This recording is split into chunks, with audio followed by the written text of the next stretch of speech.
So good afternoon, everyone. Our lesson for today is our lesson 3, which is communication. So communication, why it is important and how it works in our daily life and in a healthcare setting. So communication is the dynamic process of sharing information and of generating and transmitting meanings between two or more people. So there is actually two types of communication, which is verbal and nonverbal. So nonverbal communication is the exchange of information using oral and written words or language, influenced by age, race, socioeconomic group, educational background, and gender. So, verbal communication is the most common type of communication and the most used upon those two types. So, verbal communication, since it influenced by the different examples in the screen, so I will give you one example. For example, is gender. So, gender, uh, as we all know, so madalas naririnig nyo yung mga gay lingos. So, usually, kapag mga bakla or mga gays ang mga nag-uusap, they have their lingos na tinatawag or yung kanilang salita. Like,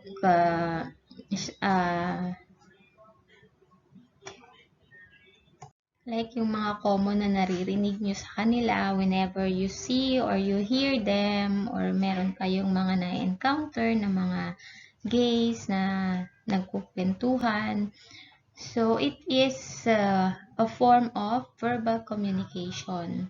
It is also an example of it.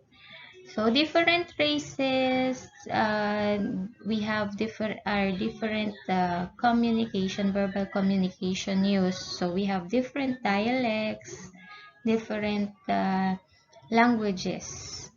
And then, second will be the verbal communication. So, non-verbal communication, so from the word itself, non-verbal, so we are not using words when we are communicating. We are using facial grimaces, we are using facial expression, eye contacts, gestures, or even sounds. So for example, galit ka. So it shows on your face. So hindi ka nagsasalita, but yung face mo, yung mukha mo, yung iyong facial grimace ay galit. So, understood yon. Understood yon na nagalit ka, na naiintindihan ng tao na kaharap mo na galit ka because of your facial expression. So, without communicating verbally, na re-receive niya yung message mo or na iintindihan niya na yung facial grimace mo, yung facial expression mo ay galit ka. Galit ka or masaya ka. So, it shows. Hindi mo kailangang magsalita na galit ako. Kasi, nakikita yon mismo sa iyong facial expression. So, yung gestures mo, kunyari, tawag dito, inaano ka, inuutusan ka ng nanay mo. Tapos ayaw mong sumunod, may padabog ka pang effect, 'di ba? So, yon, isa yun sa mga gestures. Isa yun sa nonverbal communication na example. So, communication, napaka-importante nito sa atin, especially for you future midwives. So, importante ito sa communication, paano tayo makikipag-usap sa ibang mga healthcare professional, paano natin masasabi ang mga kailangan at dapat nating malaman, at kung ano rin ang dapat nilang sabihin sa atin at dapat nating malaman. So, since it's a process, kailangan natin to sa ating araw-araw na pakikitungo sa ating mga pasyente, sa ating mga healthcare workers, mga co-professionals, even sa ating bahay. sa ating everyday life, it is very vital, very important ang communication. Kasi without proper or true, honest communication, there is chaos, no? Magkakaroon ng problema. Kaya importante ang communication. We move on to our communication process. So, paano ba ang proseso ng pagko-communicate o ang process ng communication? So, as you see on the slide, so there is the source, the channel, message, receivers, and feedback. So, the source or also known as the sender. Siya yung nagbibigay ng information or impormasyon. So, sa kanya nanggagaling ang information. Then, the channel. So, channel, yan ang yan yung medium kung paano nakakarating ang isang mensahe o paano na ipaparating ng sender ang mensahe sa kanyang receiver or sa dapat na mabigyan ng information or impormasyon. So, sa channel, so since it is the medium kung paano natin tinatransmit ang mga information papunta sa ating mga receivers, so may mga iba't ibang klase ng channel or medium ng kung paano ibigay ang information. So, once ang information from the sender ay ipinigay, so, ang message, ibinibigay yan ng sender papunta sa receiver. So, yung message na yon, kapag natanggap na ng ang tatanggap nun ay ang tinatawag nating receiver. And then, kung ang receiver, once na natanggap niya yung information, siya ang mag-a-analyze o since siya ang nakikinig, siya ang mag-a-analyze ng mensahe na ipinarating ng ating sender. Once na nag-reply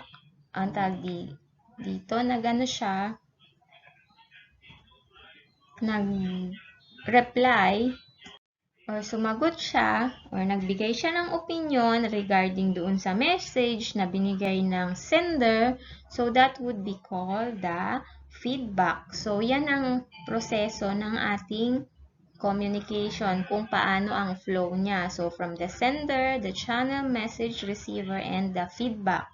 There is also barrier when it comes to the communication process because there is noise.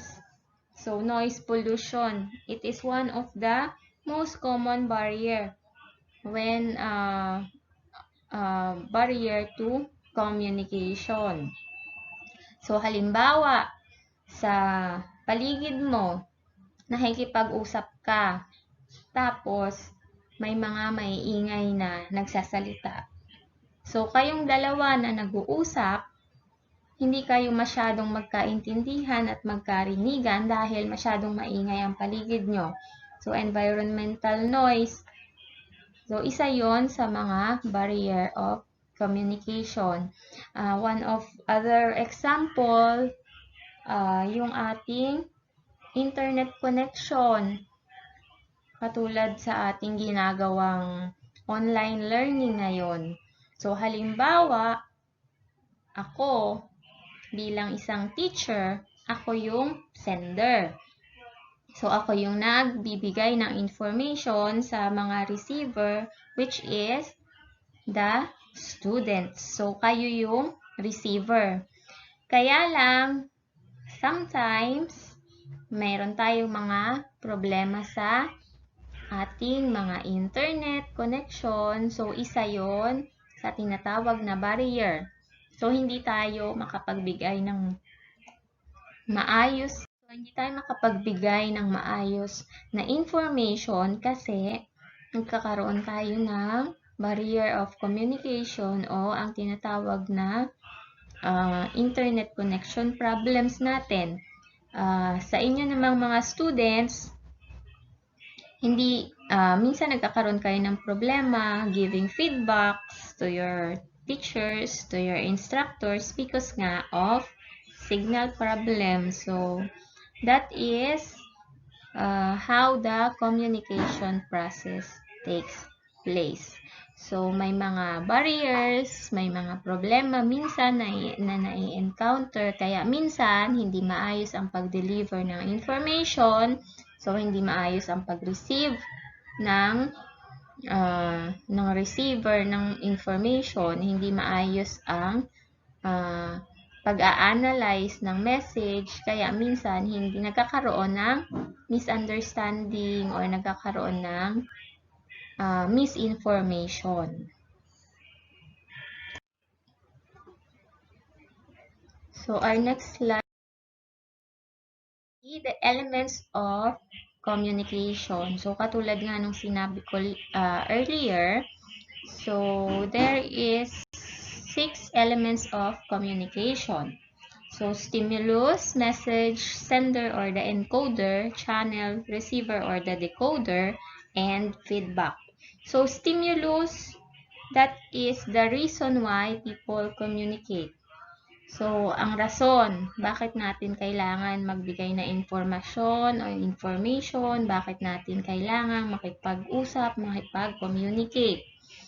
Then, second is the message. So, refers to the idea, feelings, emotions conveyed by the sender to the receiver. So, kung ano ang mensahe o information na gusto mo iparating o ibigay. Sender or decoder, yun ang nagpaparating ng information o nagko-convey ng information, nagsisend ng message. Then, the channel or the medium through which a message is transmitted to its intended audience. So, kung paano, sa social media ba, through email, through text message, or through virtual meeting. So, depende. Iba-ibang medium of instruction or iba't ibang medium of giving messages. Then, receiver or decoder, which is the person who listens and analyzes the message. So, kung sino yung nakatanggap ng ibinigay na mensahe. And the feedback is the response of the receiver return to the sender. Ang reply, that is also the feedback. On interaction and therapeutic interaction. Under social interaction, ang karakteristik niya, personal and intimate, whereas ang therapeutic interaction, personal but not intimate. So, ang tinatawag na therapeutic interaction or therapeutic communication as medical term natin when we are interacting or giving information, when we are communicating with the patient, it should be therapeutic interaction or therapeutic communication. So, it should not be social interaction, no? Kasi nga, sa social interaction, ito ay yung basically yung iyong mga kin or yung immediate family mo, yung mga friends mo. So, these are your interpersonal relationship mo with your family. So, ang characteristic niya ay personal and intimate. Ang goal is doing favor for mutual benefit. Whereas, ang iyong therapeutic interaction, you are promoting functional use of one's latent inner resources. So, ang goal natin ay i-promote ang health. promote ang health at ang function ng isang client natin. So, sa termination naman, so, sa social interaction, for example, ay ang kaibigan mo. So, sa termination, it is not defined kasi hindi naman natin pwedeng sabihin sa kaibigan natin o magkaibigan lang tayo ng isang taon o isang linggo. Pagkatapos nun, hindi na tayo magkaibigan. So, it is not defined. Hindi mo masasabi kung hanggang kailan mo siya magiging kaibigan. Diba? But in therapeutic interaction, defined in the beginning. So, dapat upon introducing yourself to the patient, upon giving information to the patient, dapat alam mo, especially sa healthcare setting, pag ang pasyente, dapat nating ini-inform. Kung halimbawa, ang shift mo ay kalahating araw lang, 8 hours lang. So, dapat sabihin mo sa pasyente na ito po ang, kumbaga, yun ang time mo para magbigay sa kanya ng care o para mag-render ng care sa kanya. And after that, tapos na. Tapos na yung inyong interaction o tapos na yung pagbibigay mo ng care sa kanya. So, may susunod na shift naman. So, nagkakaroon tayo ng nililinaw natin yun sa mga pasyente at sa mga family members as well. For example, you are going into the community for family assessment.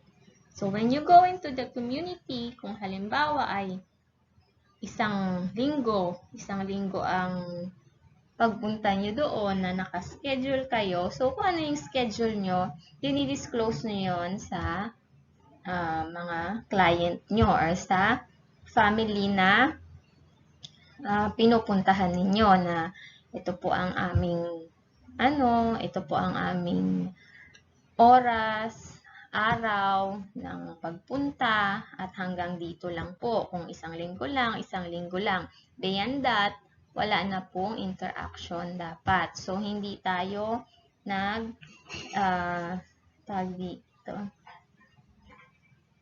natin dapat sa kanila ang ating objective para malinaw ang lahat.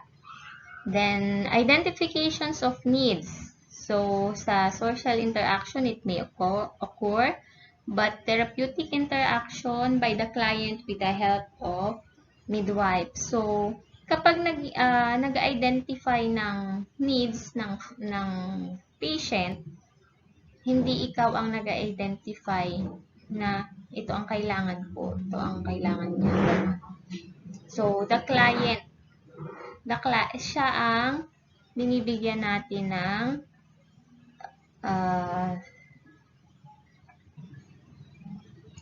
since pinapractice natin na maging independent ang ating mga client, so tinutulungan lamang natin sila para mag-come up sila doon sa at ma-identify nila kung ano ang mga kailangan nila. Then, resources used. So, sa social interaction, variety during interaction. Marami. But sa therapeutic interaction, specialized professional skills for intervention. So, under nga ng therapeutic interaction natin as midwives to the client, so meron tayong sinusunod or meron tayong specialized na skills para sa pagbibigay ng intervention sa ating mga client.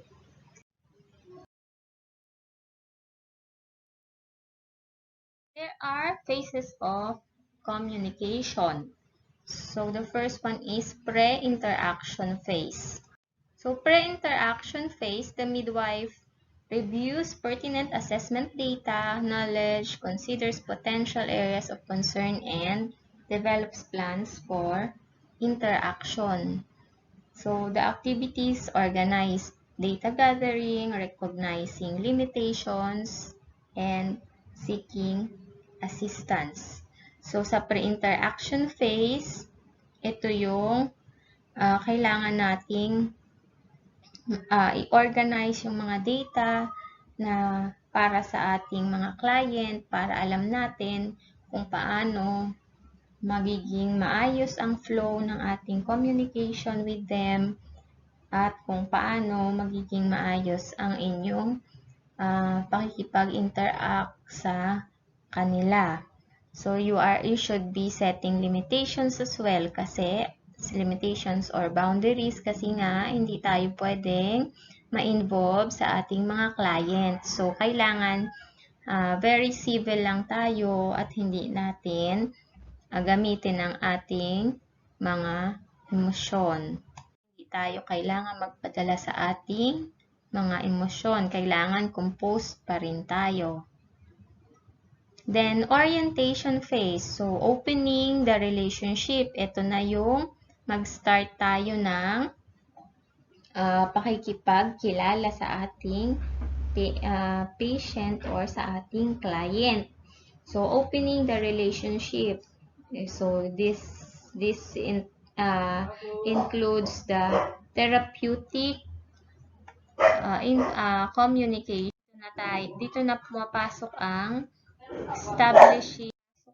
establishing rapport with your clients and the family as well. So, kailangan establish natin ang rapport, establish natin ang trust ng patient para maging maayos ang ating pakikipag-interact sa kanila or pakikipag-usap sa kanila. Then, both client and midwife identify each other name. So, syempre, nagpapakilala tayo. Ako po si ganito. And then, kilalanin mo rin syempre ang iyong patient. Then, clarifying the problem. So, kung ano ba ang kanilang mga nadadanas or dinadanas na mga problema or kung may sakit sa family, kung may sakit yung client. So, kina-clarify natin sa kanila.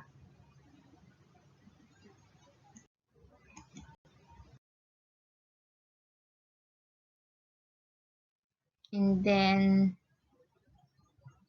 nga ng sinabi ko earlier, so, ang problem, kina-clarify natin sa kanila, pero ang ating major na task is to help them, no, na ma-identify nila yung kung ano ang mga problema, kung ano ang mga nararanasan nilang mga hindi maayos na kalusugan kung meron man. Then, structuring and formulating the contract. So, exploring and understanding thoughts and feelings. The midwife assists the client to explore thoughts and feelings and acquires an understanding the client. Facilitating and taking action. The midwife plans programs with clients' capabilities and consider long and short-term goals. Then we now go to the termination phase. So the termination phase, the midwife and client accept feelings of loss. The client accepts the end of the relationship without feelings of anxiety or dependence. So, kaya kailangan natin is-disclose or i-define sa ating mga client at the beginning of the interaction na kung kailan lang kayo pupunta sa community, kung kailan at hanggang kailan lang kayo makikipag-interact sa kanila para hindi tayo magkaroon ng problema at the end. Baka mamaya hindi mo in-inform. Yung pala ang iyong client naka-establish na ng feelings para sa iyo, ng emotional feelings. Akala niya ay anak ka niya, tinuring ka na niyang anak niya, tapos biglang pag-alis mo, may mega iyak-iyak si mother. So, hindi dapat, kaya iniiwasan natin yung ganon kasi hindi dapat tayo maging attached sa ating mga client and vice versa. So, the midwife, summarizing skills and the client. So, So, ability to handle problems independently. So, sa ating midwife-client interaction, ang ating goal ay maging independent si client to deal with his problem. So, kailangan ma-establish natin yung independency nila para ma-handle nila yung kanilang mga problems accordingly and accurately.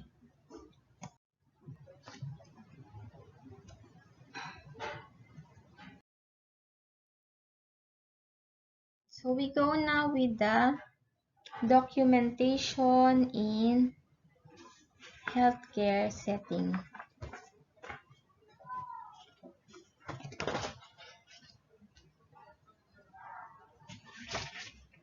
So record is a written formal legal documentation of a client's progress. It is relied on as record or proof for authorized person. Then purposes of client's record or chart. So communication, legal documentation, research, statistics, education, audit and quality assurance, planning client care, and reimbursement. So, kailangan natin laging nagre-record or nagdo-document, no, ng ating mga ginagawa sa pasyente or mga progress ng pasyente. So, this is always written. So, lahat record or ang tinatawag na patient's chart or patient record ang purposes of client's records or client's chart. So, first is communication. So, kailangan natin ng record or ng documentation ng pasyente para makipag-communicate tayo sa ibang mga healthcare professionals, especially sa nurses and doctors para sa care na i-render sa patient. So, for legal documentation, so ginagamit din ng record or ang client's chart sa court. So, if kailangan so ang record or ang chart ng patient ay ginagamit for documentation, for legal documentation, and for para po hindi tayo masu. Kung halimbawa, ang patient ay nag-render tayo ng care sa patient at tama yung ni-render mo na care sa patient pero hindi mo na document. So, pag hindi yan na-document, laging ang sinasabi, when it is not documented, it is considered undone. So, kapag hindi mo na-document, ibig sabihin hindi mo ginawa. Kaya laging kailangan natin yan ng documentation para sa record ng pasyente. So, sa research, ginagamit din siya. And statistics as well.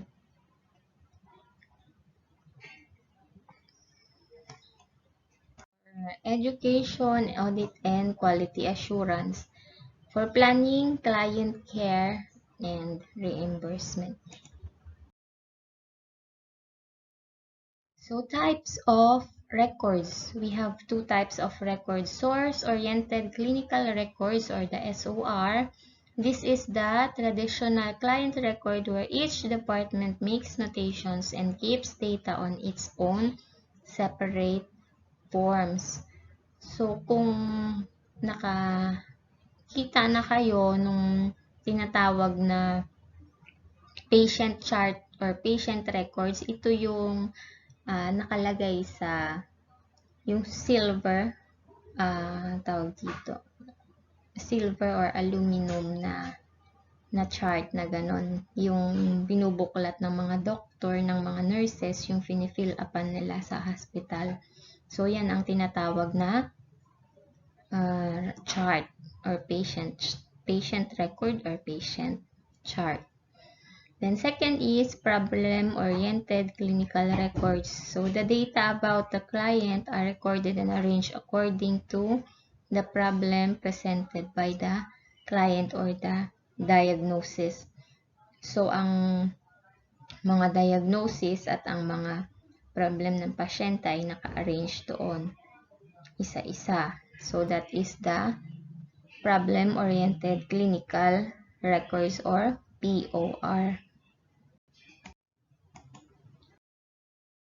Then, medical history, past and family medical history or present medical problems.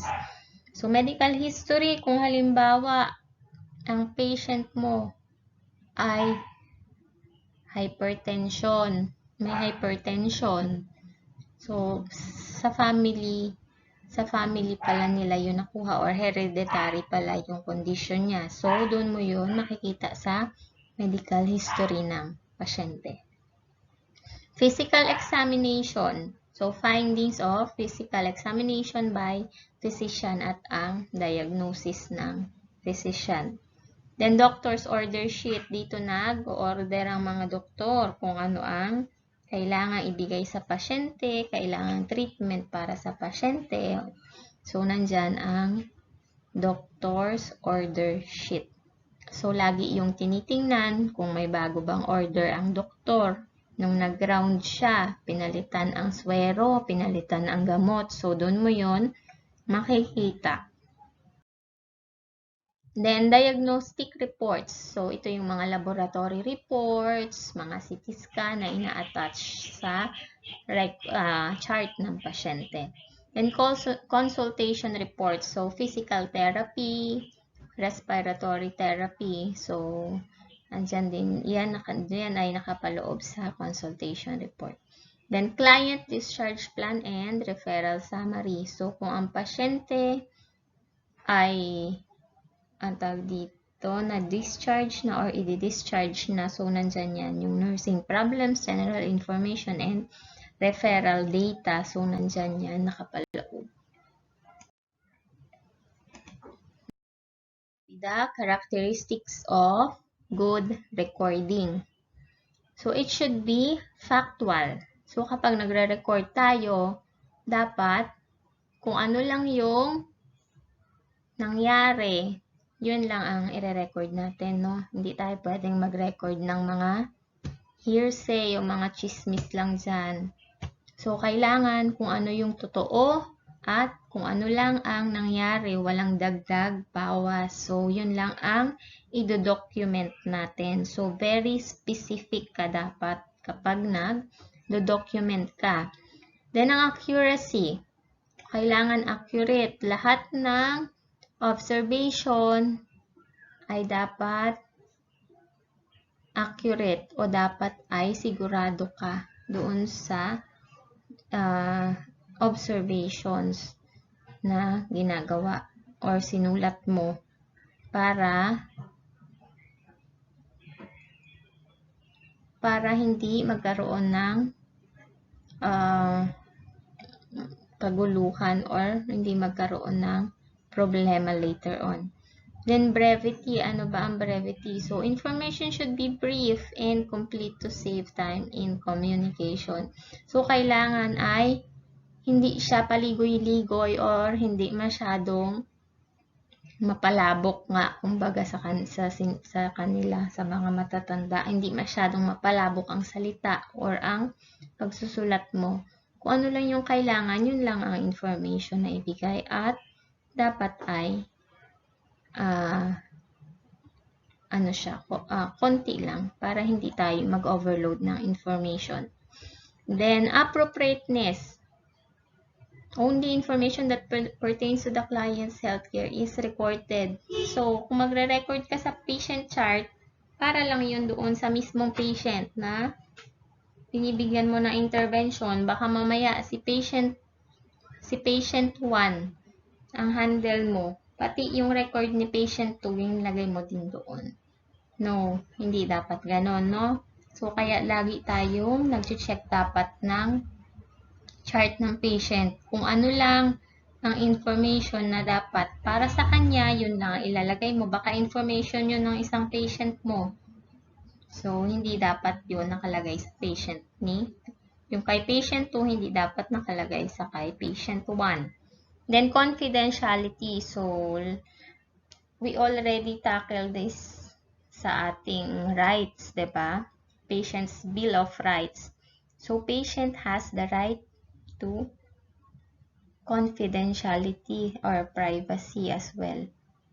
So, any record ay dapat confidential. Hindi dapat yan nilalabas or binibigay kung kanino lang. So, the client record is protected legally. Pwede tayong masu if ever na si patient mo pala ay may COVID or may AIDS. Pinangalandakan mo sa buong mundo. No? Pinagsasabi mo, pinagchichismis mo. Hindi pa naglalabas ng report ang doktor mo. Hindi pa naglalabas ng statement. Inunahan mo na. So, you can be sued sa lahat ng sinasabi natin. No? Ang patient natin, meron niyang rights. So, dapat ini-exercise natin or dapat ay mindful tayo sa kung ano ang right ng patient natin. Then, permanence. All entries should be marked in a dark colored ink. So, sa recording, kapag nagre-record tayo sa patient chart, usually, hindi tayo gumagamit ng pencil, no erasures. Hindi dapat, dapat permanent ink ang ginagamit, hindi pwedeng mga mabura like pencil. Then, 7 is signature. So, promptly. So, dapat, kung magko-correct tayo ng errors, gawin mo agad. Upon the error was made, i-correct mo din agad. Huwag mo na intayin yung bukas. Baka mamaya magkamali ng basa ang mga tao, especially if it's error sa, kunyari, medication nurse or nag-handle ka ng medication. So, kapag mali yon, baka mamaya magkamali yung susunod na shift, nagkamali ng basa, magkamali ang kanyang pagbigay ng gamot kasi doon sa error mo na hindi mo inayos. So, dapat lagi tayong sinasaisip natin yun, no? Then, draw line through the blank space so that no additional information can be recorded at any other time or by any other person. So, kapag nagsulat tayo, halimbawa, at meron pang space sa baba, so, dapat yun ay nilalagyan mo ng line or finifill mo siya ng kahit isang mahabang line lang ganun. Para walang makapagsulat na iba doon. Nakasunod doon sa sinusulatan mo. Once nagkaroon ka na ng sign doon kasi considered as sa'yo lahat yon. Ikaw lahat ang gumawa nun. What if may ibang tao na may ibang healthcare professional na nagkamali na ilagay doon. Tapos, nagkamali na doon sinunod sa pinagsulatan mo. Tapos, mali yung ginawa niya. Sa'yo masisisi yun kasi sa'yong pirma ang nandoon. Kaya dapat, wag mo i-leave yung blank spaces. Lagi mo yung i-fill ng kahit isang line lang na gano'n. Para kasi once na-fill mo yung ng line yon, ibig sabihin kahit anong ilagay pa doon is hindi pwedeng i-consider kasi hindi mo yun gawa. Okay? So, we go now with organization. So, document events in order of occurrence. So, dapat kung ano ang pagkakasunod-sunod ng intervention mo sa pasyente, yun yung pagkakasunod-sunod ng documentation mo. Kasi baka mamaya, nag-admit ka ng pasyente, ang kasunod nun na documentation mo, pagbibigay na ng gamot. Tapos, pagbibigay ng gamot, tapos saka pa lang na-transfer si patient. So, magulo. Kailangan magulo ang sequence. So, kailangan laging sunod-sunod, laging in order kung paano mo binigay ang intervention ng pagkakasunod-sunod. Ganon din dapat ang pagkakasunod-sunod ng documentation mo para hindi mahilo kung sino man ang magbabasa, pati ikaw malilito. Kaya kailangan yung organize ang paggawa ng document or pagre-record.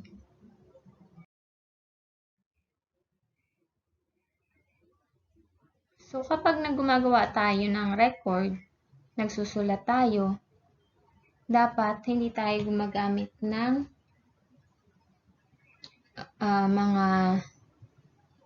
mga salita na katulad ng mga gay lingos halimbawa. So, hindi mo pwedeng ilagay sa patient chart na si Chorba ay ganito, si Mudra Kels, ni Ganech. So, hindi pwedeng ganon, no?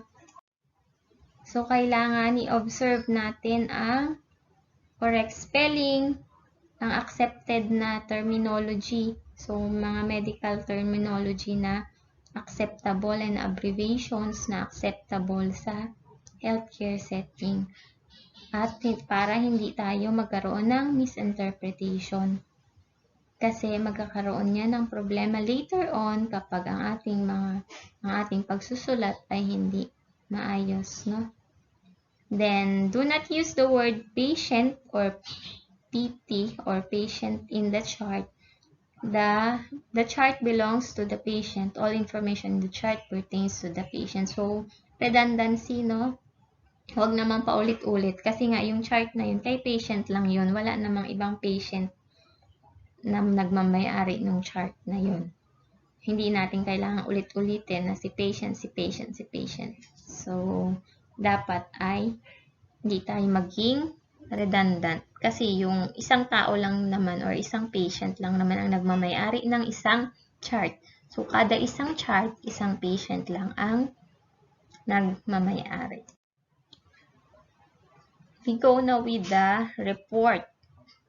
So, report is an oral, written, audio tape, or computer-based communication intended to convey information to others. The report is to give account of something that has been said, heard, done, seen, or considered. So, if the plan is not communicated or reported to all members of the healthcare team, care can become fragmented, repetition of tasks occurs, and therapies may be delayed or omitted. So, ang report, ito ay pwedeng oral, written, audio tape, or computer-based na communication. So, kahit alin man dito sa medium of communication ang pwede mong gamitin sa pagre-report. So, sa pagre-report, kailangan nating mag-report pagdating sa healthcare setting ng mga ginawa natin or mga binigay natin, halimbawa, na mga intervention sa patient. So, lahat ng ginagawa mo, kailangan mong i-record at i-report.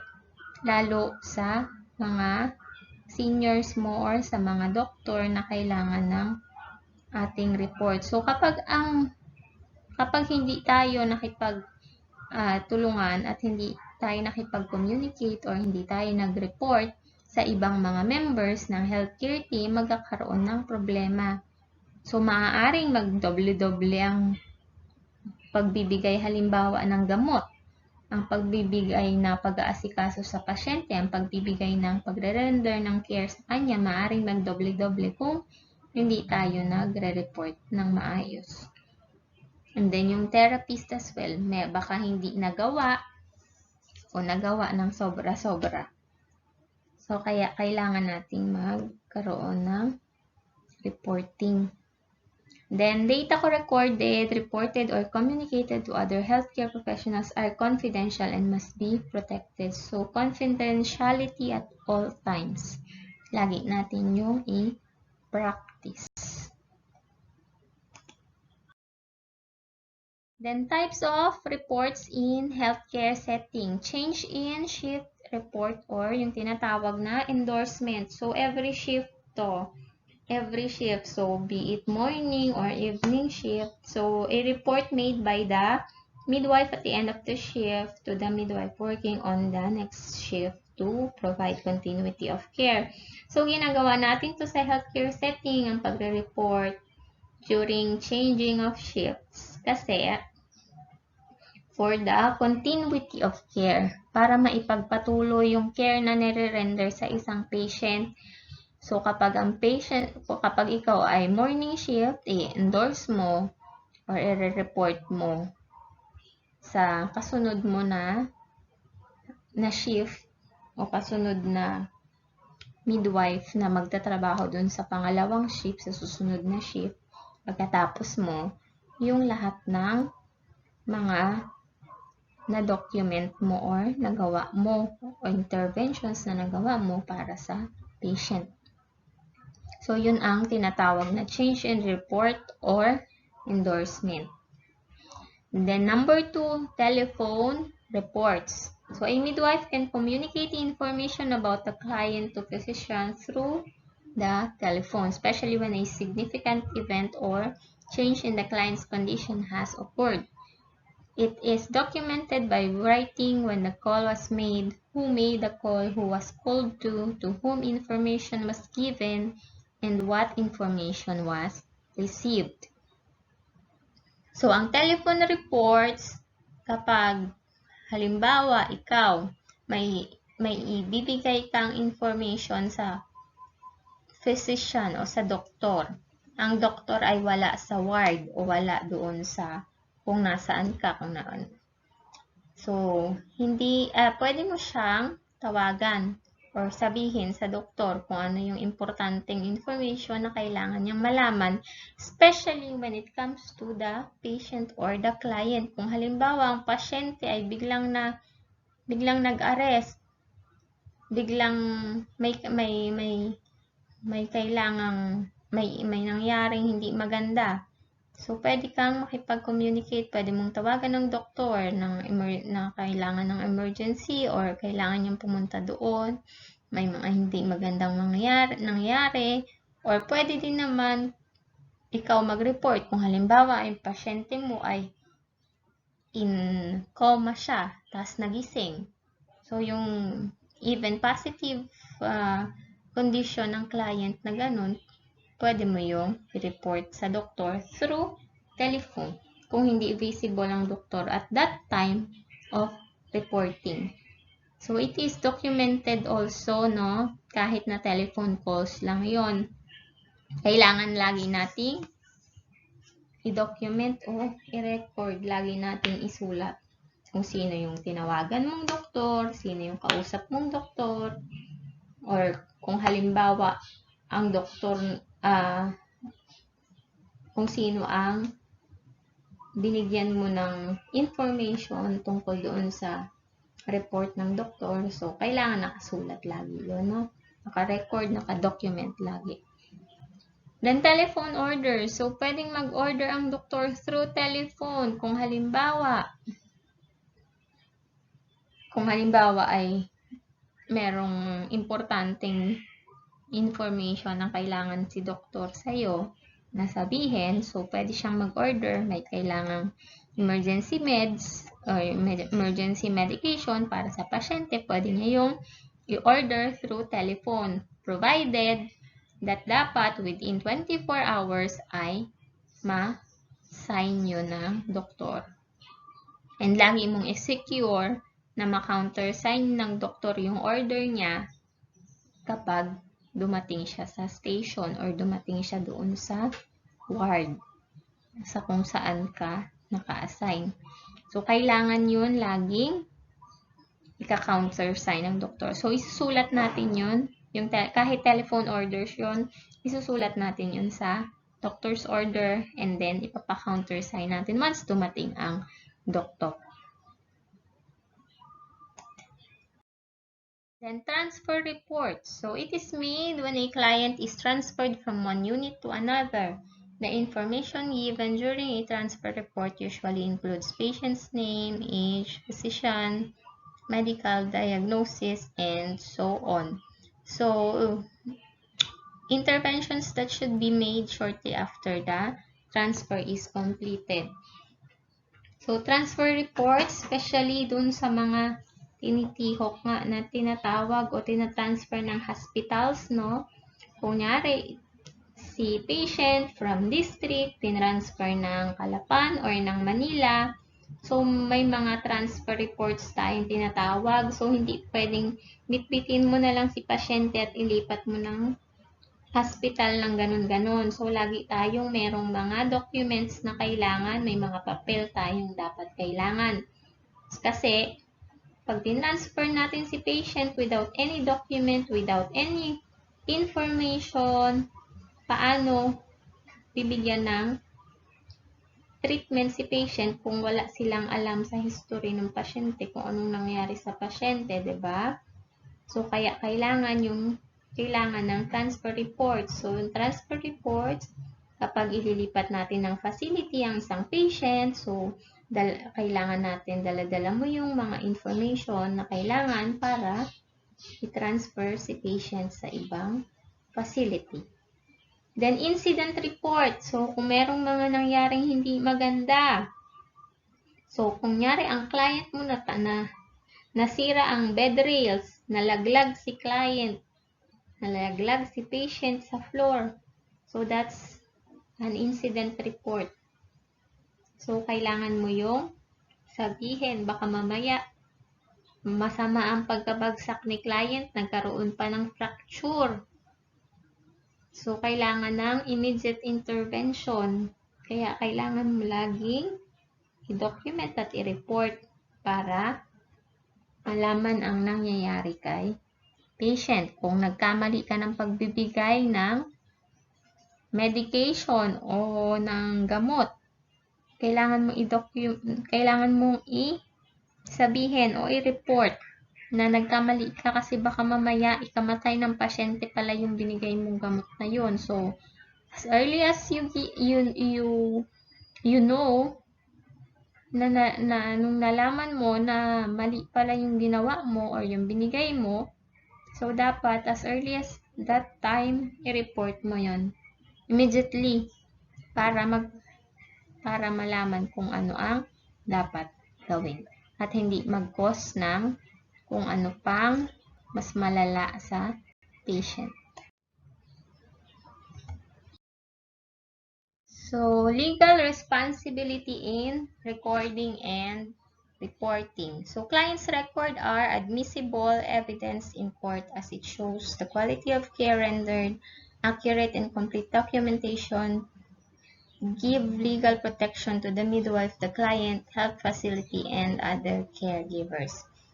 So, ang client record, napaka-importante dahil pwede kayong makulong dahil sa maling ginawa or maling documentation.